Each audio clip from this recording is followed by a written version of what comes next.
Good afternoon. Good afternoon. I was going to introduce everyone, but they're like family now because this is our fourth and hopefully final press conference. I just want to open up with a quick overview, and on behalf of our Township Manager, Chris Chrisman, and his staff, our Board President, Tom Hecker, our Vice President, Matt Vahey, the Glenside Ward Commissioner, Bill Ball, and we also have Commissioner Spiegelman here and Commissioner Lori Schreider. I want to brief you on the latest developments. The explosion and massive fire started around 9:30 p.m. on Monday evening, and while the fire suppressions have contained the fire, it remains an active scene, and the investigation by the ATF and our Fire Marshal's office is ongoing. Having ATF is standard in a fire situation like this. As we previously reported, this is a large structure, approximately 600,000 square feet, requiring demolition crews, firefighters, and engineers to work together to safely access and extinguish these remaining hotspots. This is an extremely complex undertaking since the property was assessed by a structural engineer yesterday, and it was determined that the integrity of the building has been compromised and is in danger of collapse. Because of this, I want to reiterate to all of our citizens that this is an extremely dangerous area. Vehicular and pedestrian traffic is prohibited and will be enforced. As we stand here this afternoon, SPS and our emergency management team are bringing in heavy equipment and securing the area with fencing and other fixed barricades. This will be posted with no trespassing signs, and security personnel will be on site to enforce this. We understand the impact of the flow of traffic in this busy section of Abington Township, and we are asking for your patience as these recovery efforts continue. A full list of the road closures and the detours is available at www.abington.gov SPS updates. Yesterday, we met with the leadership of SPS, and we were encouraged by the level of support and commitment after we shared the concerns of the Abington and Jenkintown communities. SPS has established a community hotline for questions, comments, and concerns. Residents can call 215-572-3326 or email them at contactSPS@PCCAIRFRAME.com. This information is also available on the Abington Township Facebook page as well as the Abington Township websites. We know that the most pressing concerns for all of us is the air quality and the possible contamination of the water systems. We were informed during our briefing with the county hazmat, the DEP, and the EPA that the data collected with the monitoring equipment has not detected levels of contaminants of public concern.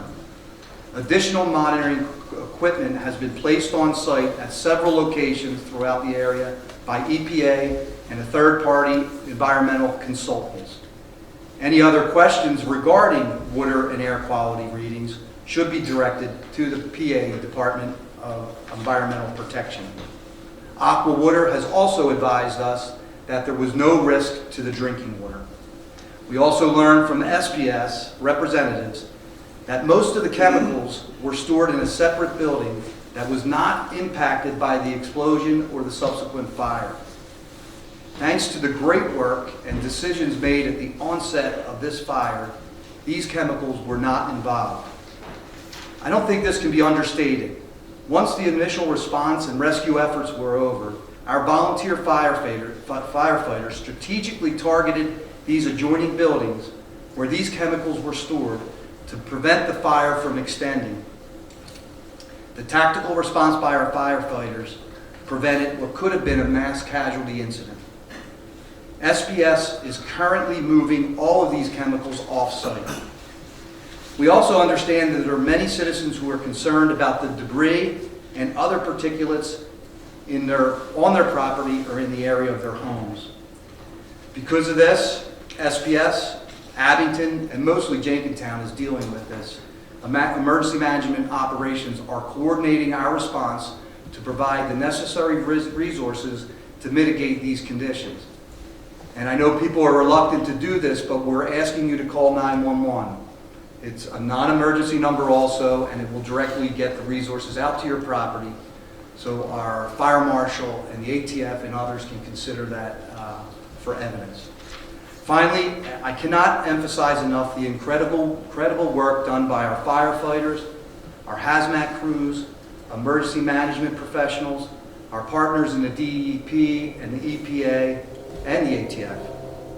I also would be remiss if I didn't mention the colleagues, the chiefs in Montgomery County who helped deploy the rapid response team of police officers from all around the county.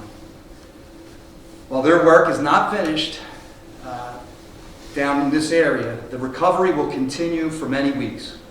So we cannot lose sight of the fact that by the grace of God or a miracle, there was no less of loss of life or injuries as a result of this explosion and a fire that's gone on for several days. That's my overview statement, but I was asked to read a statement by SPS. So if you will indulge me, I'm going to share the statement that they just sent over to us about 20 minutes ago. SPS Technologies continues to assess the extent of the damage from this major fire that broke out at our fastener manufacturing plant in Abington last Monday evening. Thankfully, our team members working at the time of the fire are safe and well. We truly appreciate the efforts of the emergency services and first responders who ensured that every person on the scene was safely evacuated and addressed the fire, as well as the messages of support from our community that we have been receiving. They've been part of the community for over 120 years. We are committed to protecting the health and safety of the community and working to understand the extent of the damage and its impact. We understand that there's concerns about the chemicals stored on site. We just received access to this site today, and we do not know the main chemical we do know that the main chemical storage area was not impacted by the fire. We are working with the appropriate resources to remove the chemicals from this site today. Our investigation continues, and we will provide updates as available. As the authorities have noted, air and water quality levels are safe at this point. SPS has placed its own air quality monitoring stations and will continue to monitor and communicate the results to the regulatory authorities for the foreseeable future. Again, we are working to understand the extent of the damage and its impact on our businesses, as well as the path forward. We appreciate everyone's support and understanding as we work through this process. At this point, I'd like to turn it over to Chief Tom Scott, who is the Chief of Jenkintown Police Department, where, as you know, have been impacted more than any other area in our region. Good afternoon. As Chief Molloy had said, we're working with the partners that have been on the scene since the beginning of this incident. Currently, right now in the borough, Fire Marshal for Jenkintown Borough, along with Jenkintown Fire Department personnel, are working with the environmental contractor that's been hired to help to deal with the recovery from this incident. They've been provided with a list of the preliminary list of homes that have been impacted directly within inside the borough. We are continuing to add to that list of homes, as well as critical infrastructure that's inside the borough. We will be making sure that those homes are inspected to make sure that they're safe, but also mitigate any issues with regards to debris or any other exposure from the fire. They will also be responding to the school district facility. I was just alerted as we stepped to the podium today that the ATF will be linking up with the staff there to make sure that any debris on the outside will be secured if it is part of the evidence investigation. In addition to that, the environmental contractors will be placing monitors throughout the borough and the surrounding areas that were impacted by this fire, to include Cheltenham Township and Abington Township. Those monitors will be located, and they are planning on obviously releasing the information from those monitors to the DEP and the EPA so that they are making sure that they're doing the right assessments. The school district has done a complete full cleaning of the building. We have worked with the other two preschools that were directly in the impact of the plume of smoke. We're working with them to set up a plan to either mitigate or recover any problems that they're dealing with. The school district has also placed air scrubbers within the building to help with dealing with any issues with regards to the airflow inside the building. But we are pretty confident that the building did not have serious impact from the smoke and or particulates within the borough. As I said last night in our borough meeting, the monitors are there to assess dust and particulate matter. They are also looking for other specific hazardous chemicals that are typical for any assessment of air monitoring throughout these types of incidents. That information obviously is available through the DEP and through the EPA. And we are obviously going to continue to work through this operation as we go towards today and into the next few weeks. Our fire marshal is going to speak next. Our emergency management coordinator. Good afternoon, everybody. Tom McNamee. I'm the Emergency Management Coordinator for Abington Township. I'm just going to give a quick update on where we're at with the suppression operation. At this point, we do still have some hot spots burning again in the deep-seated parts of the building where we've been unable to reach as of yet. Earlier this morning, the ATFD, along with County Hazmat Resources, EPA, DEP, police, EMS, as well as SPS and the environmental contractors met with the demolition contractor that has been brought on site to help the demolition process to allow us to get into that deep-seated fire. As we speak, there are crews that are making entry to do recon to see where the best place to start that process, and based on the information gleaned from that recon, we will be able to determine the best path forward in order to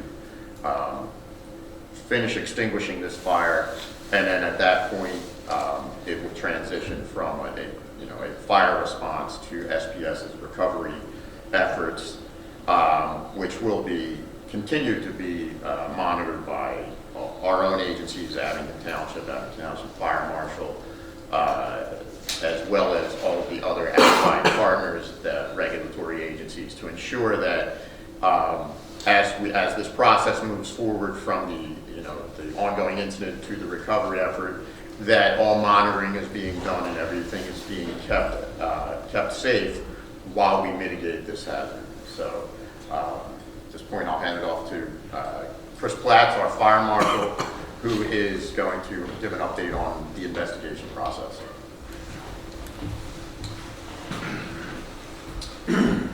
Thanks, Tom. So where the investigation currently stands, again, it's still early on right now. This investigation process is very time-consuming, as we mentioned how large the building is. But part of the issue right now where we stand is due to the weather, due to the temperatures outside, and the amount of water that is taken to suppress this fire, it is extremely difficult to access some of the points that we'd like to get to. Realistically, this process for the investigation is going to take several weeks. I'm realistic with that, and I want the community to understand that it's going to take a long time to get some of the answers that I'm sure people are expecting. But where we're standing right now, we have resources on site from both the Abington Township Fire Marshal's Office, support from the ATF is on scene. You'll see there are agents out there supporting me through this whole process. This is standard procedure. I've seen people asking questions about that. Due to the complexity, the size, the uniqueness of the situation, it's standard procedure, and I requested that very early on to get this support. Many hands make light work, so it's something that we are happy to have these partners supporting us, as well as many local fire marshals in this investigation process. There's many moving parts. When it comes down to the debris that people are seeing in their communities, I'm aware of the concerns that go along with that. Where we're standing right now with that is, as Chief Malloy mentioned earlier, please call 911, report it. That is the best way for us to track it, to understand who's impacted by this. You'll see fire marshals and ATF agents will respond out to those locations to assess, is this of interest to our investigation, or is it just miscellaneous debris that might not be part of it? But what will happen is we'll either collect it as part of our investigation, or we'll have another resource come out and collect it later on. So it might not be immediately, but we receive your communications about what you're seeing in your yards, and we will address that readily. That's where the investigation currently stands. As I said, it's going to take quite a long time to get there. We will have resources on scene for an extended period of time. I just want to thank all my resources that are here helping me in this investigation.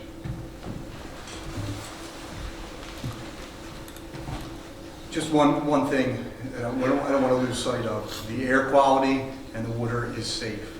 One other thing, like, I didn't thank the community again on behalf of our commissioners up here, our township manager, other staff.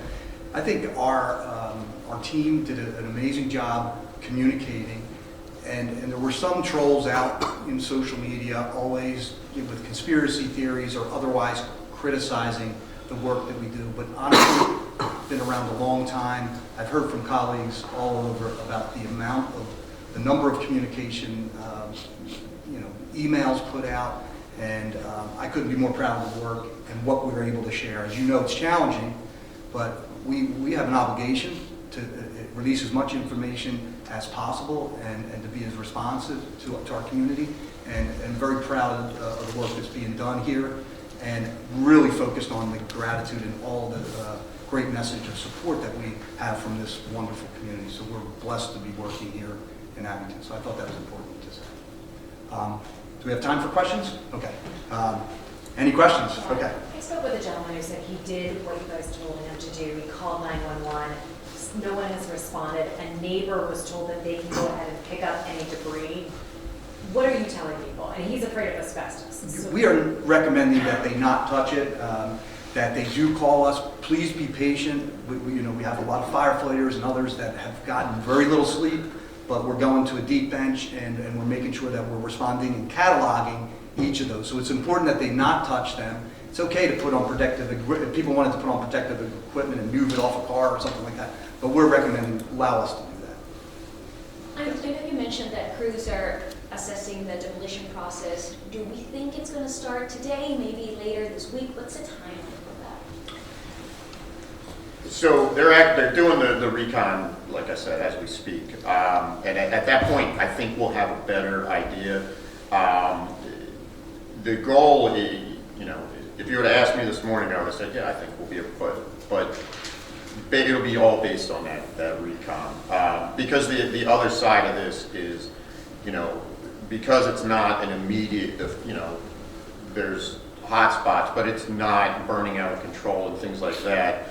We have the luxury of slowing it down. We're not going to put anybody in any danger if we see something that we don't like, as well as because it's not burning out of control. We're not, we're going to be as safe as possible. We're not going to operate,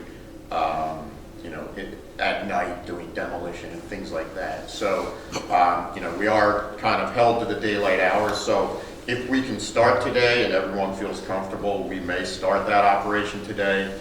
Realistically, and don't hold me to this, I would say over the next day or two, that portion of the operation will start and hopefully be finished.